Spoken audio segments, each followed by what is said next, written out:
Welcome to SamvaadX News Podcast. Today is Wednesday, 7th May, and the time as we record this is 9 We are Raj Patel and Priya Shah here. Let's dive straight in.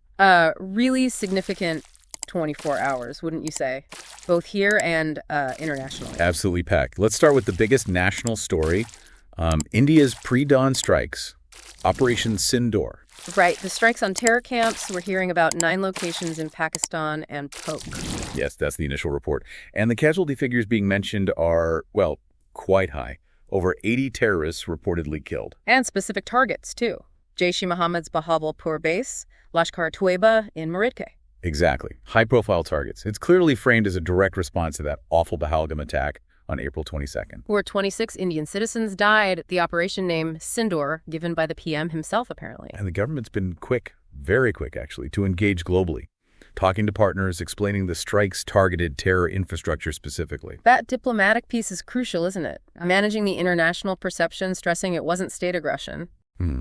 And they're also warning about, potential misinformation campaigns coming out of Pakistan. We need to be cautious about that. Definitely. And already there are reports, worrying reports actually, about heavy artillery fire from Pakistan across the Lost Sea. Yes, causing civilian casualties in Jammu and Kashmir, which is tragic. That points to the risk of escalation, doesn't it? It really does. And domestically, the follow-on is a nationwide high alert, especially border states like Uttar Pradesh, Punjab, Rajasthan. Predictable, but necessary. Enhanced security measures everywhere. We've seen schools closing already, right? In border districts of Punjab, Firozapur, Pathankot, Fazilka. And Rajasthan, too. Gangagar, Bikaner, Jaisalmer, Barmer. Protecting the kids is paramount, even if it disrupts things. And then there's this huge civil defense mock drill planned for today, 244 districts. Yeah, that's massive.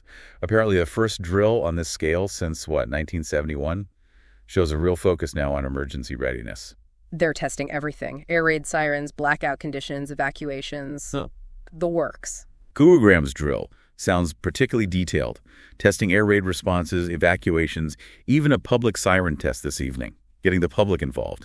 Security's also been stepped up in Delhi, key locations, and they're watching social media closely.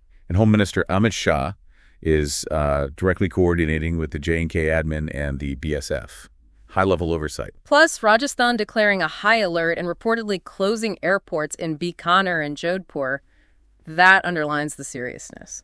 For sure. Now, completely different area, but still significant.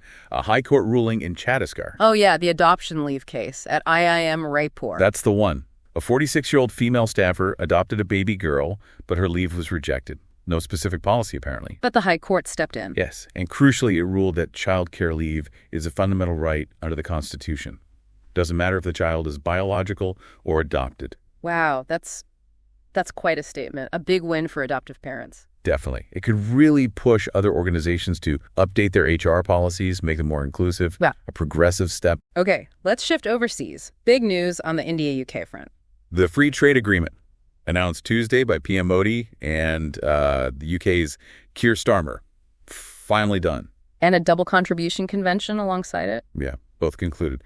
The FTA? Well, the hope is it seriously boosts trade, reduces tariffs, removes barriers, should mean more business, more jobs. And the double contribution thing, that's about Social Security. Exactly. For workers moving between the countries, stops them having to pay Social Security in both places.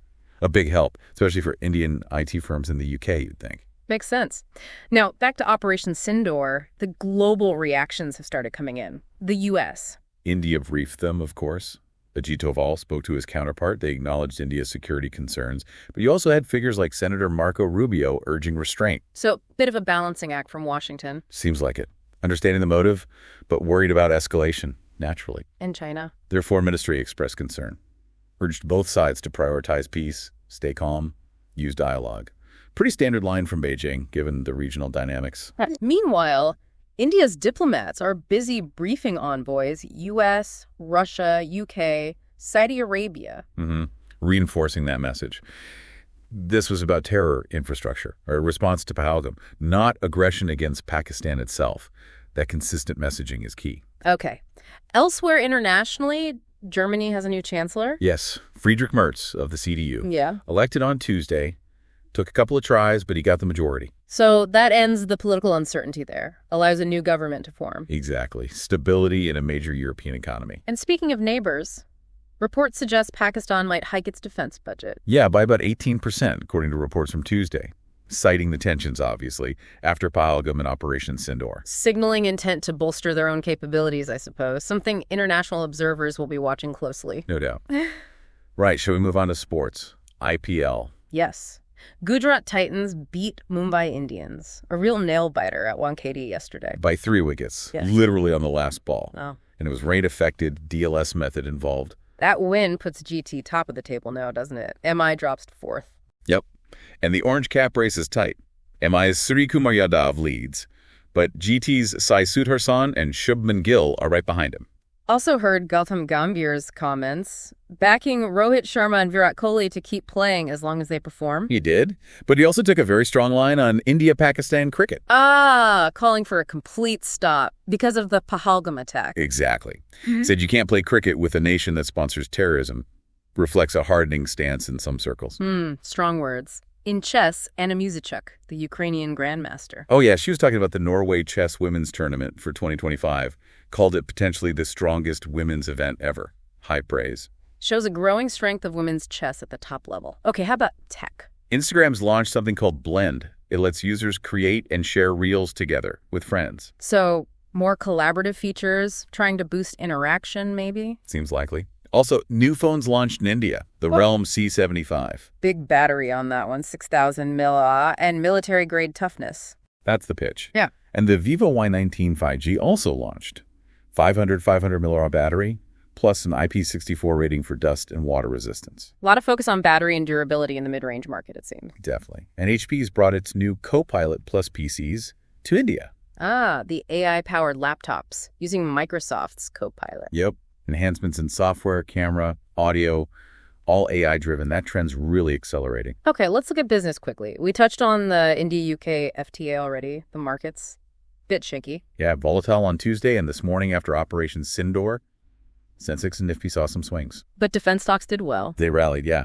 Mazagon Dock, HAL, Paret Dynamics data patterns up as much as 4%. Investors betting on increased defense spending, presumably. Makes sense. And pay teams results. They reported Q4 numbers, narrowed their net loss slightly, rupees 540 crore, down from rupees 550 crore last year. And revenue was up a bit. Revenue from operations climbed 5% compared to the previous quarter, hitting rupees 1,911 crore. So maybe some positive signs there. Right. And finally, a bit of lighter news. The Met Gala happened. It did. Usual glitz and glamour.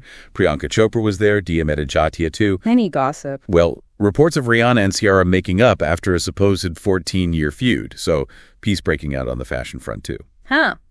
Okay, well, that wraps up a look at the key developments over the past 24 hours or so. A lot happened, from major security moves and international deals right through to sports, tech, even the Met Gala. It certainly has been a busy period to keep track of. Indeed. See you tomorrow. Don't forget to subscribe to SamvaadX News Podcast channel and hit that bell icon.